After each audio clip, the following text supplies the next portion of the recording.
What is up, guys? My name's Rossiter, and today I'm going to do something I've never done before. So you remember how I've been playing a game called Cookie Run OvenBreak recently, right? Well, despite my inexperience, I am going to review the April 2020 update just because I feel like it.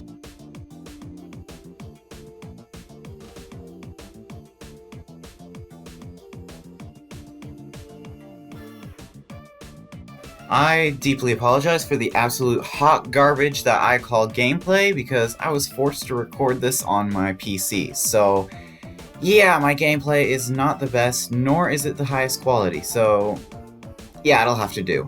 Anyways, without further ado, let's get right into the review.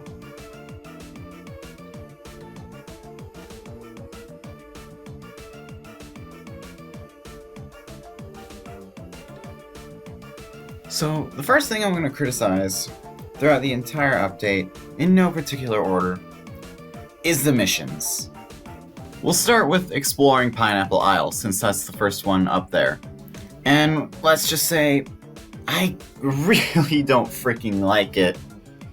It had me on edge as to whether I was going to finish it or not. Thankfully I did finish it, but that's besides the point. It was similar to the New Year's board game event, except it had a much shorter time limit and a much bigger game board, which... oh boy. Maybe it's just a couple unlucky moments ruining the whole thing for me, but it was essentially the same as the New Year's event with the game board, so if you like that, you would like this event. Next event was Orange Cookie's Fantastic Feast, which was... it was okay. It was kind of luck-based, but, you know, that's to be expected of games like these.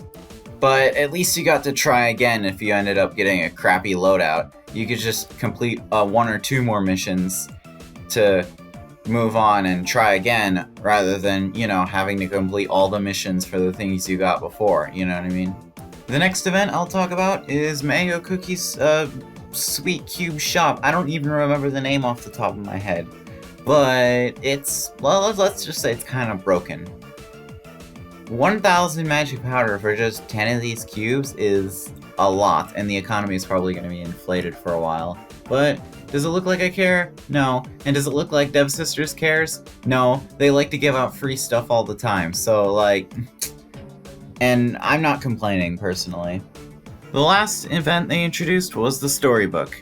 Now, when I first heard about the storybook, I thought it would be a pretty good idea, and to be frank, I thought it was going to be a permanent addition to the game. I was wrong. Instead, they turned it into this. Oh my god! This event is not very beginner friendly.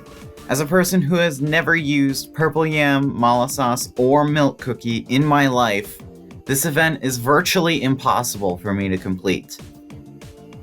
And that concludes the events.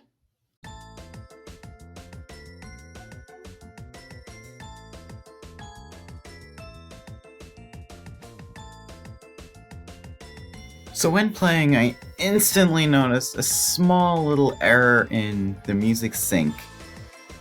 Apparently sometimes the music wouldn't sync up properly when entering a new area, and so it really messed with the flow of the game. And for me, this was most noticeable in Land 9 of Trophy Race and in the City of Wizards Breakout.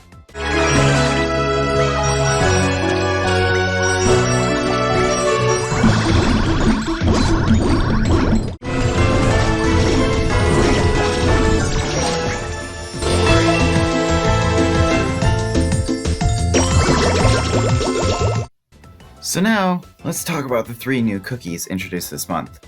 Mango Cookie, Ananas Dragon Cookie, and Cookie Droid. Mango Cookie was the cookie introduced near the beginning of the month. While a lot of people don't really like his skill, I actually kind of enjoy it. That is, when I'm not in a really high speed zone, of course. When using his skill, you have to transport the tourists to the islands that they want to go to. And when you come across the bad island, you have to spam the slide button so that you get away as soon as possible, and you get points for doing that. So yeah, It's a pretty cool and unique idea, and it fits into Mango's story well. I'm going through a little bit of pain upgrading his magic candy, but doesn't matter, he's so freaking cute. He's the cutest thing to walk the planet on this year so far. His pet, the Mango Toucan, I don't have very many strong feelings for. I mean, it's pretty much a reskin of Beatster and Junior Sleuth Ted. That's all I have to say about it. As for the 1000% Juice, the new treasure that's being introduced, I really like it.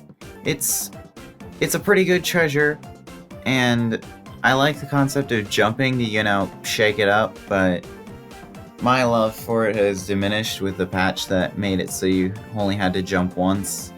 So, yeah, it sucks. Mango Cookie's trial was pretty fun as well. I mean, you had a bunch of crabs, and if you've played Terraria, you know how much I hate crabs.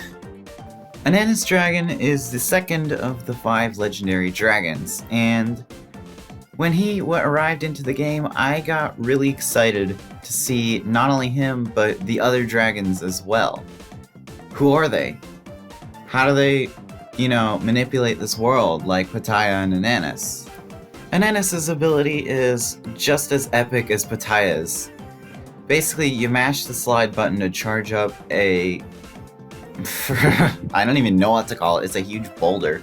You basically charge it up, make it grow, and then Ananas throws it up into the air as, you know, rocks rain from the sky, giving you points, and then he soars up and creates a huge explosion onto the ground, attracting literally every jelly on screen. That's kind of broken, I think about it. His pet, Pineapple Mirror, is pretty straightforward, much like Dragon Fruitling. He rolls up, breaks obstacles, and gives you jellies. Yep, pretty straightforward. His trial was pretty cool as well. I enjoyed, you know, kind of just hopping through the quickstand. That was one of the newer features, and I don't think I've seen it implemented anywhere else, which... Maybe it was an adventurer's trial, but I don't have his trial unlocked yet, so I don't even know at this point. So yeah, that's about it for Ananas. Now, I know Cookie Droid would probably count as May content, however there's a pre-release going on where you can buy her with play points. And while I don't have them yet, I played through the trial runs for the trials, so yeah, I know what they do now. So Cookie Droid, their skill is actually very enjoyable. I love it a lot. And I'm quite frankly quite glad they didn't forget about Cookie Wars.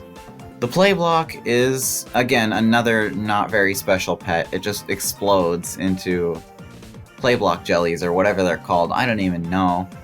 And yeah, it's just another very straightforward pet. It's kind of hard to come up with good pet ideas, especially with something like Purple Candle. Purple Candle is a really good pet idea. Now, I actually found Cookie Droid's trial surprisingly entertaining. It was very fast-paced and something I really enjoyed. And the viruses being generated throughout the track only helped immersify me more, I guess. Is that even a word? I don't even know at this point. And now, time to talk about my least favorite part of the update. The guild runs.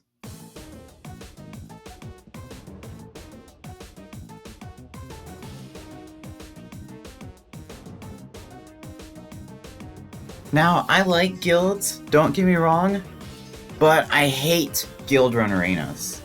I don't know what it is about them, they just suck. So now I'm going to quickly summarize every single guild arena, and note that all the gameplay beyond this point is not by me, it's by K-Sign. You should really go subscribe to them if you want more Cookie Run content. Without further ado, let's review these arenas.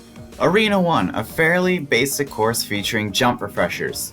Also, can you stop labeling jump refreshers as new? They literally came out in February. Can you, not label them as new?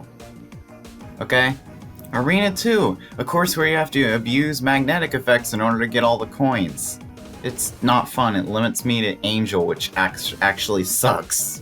Arena 3, this arena basically forces you to use the school costumes. And the meta is Alchemist and Cheerleader, thankfully, because they have school costumes. But the problem is, this limits actual participants in the arena to people with rainbow cubes. And that sucks, because even though they're common costumes, I just don't like these. I don't like it at all. Arena 4. They are still making City of Wizards references in April. Also, the only other time I got to use Avocado Cookie. Arena 5. The only good arena. Although they couldn't go this freaking guild season without making a Dragons reference. Arena 6. An obstacle destruction stage where, ironically, the theme is based around ninjas and the meta is a bunch of ninjas. Arena 7. The only one I couldn't find footage for. But I lied, it's also pretty fun too. Arena 8, obligatory hero stage. Seriously, having Ion Cookie at level 3 is not fun. Arena 9, you thought the Beatsters were done in March, huh? Did you? Arena 10, the only arena I can't judge properly because I haven't played it yet. Although, by the looks of it, it seems pretty tame. Arena 11. Screw this stage, screw this stage, screw this stage, screw this stage, screw this stage. Arena 12. This gives me bad memories of Land 8, especially when Land 9 is supposed to be the new hip thing. Well, I think that just about does it for this short review. Yeah, that's the April 2020 update in a nutshell. So yeah, thanks for watching. If you liked what you saw in the video, leave a like, leave a comment down below, stuff like that. Thank you guys so much for watching, and I'll see you in the next episode. Bye-bye!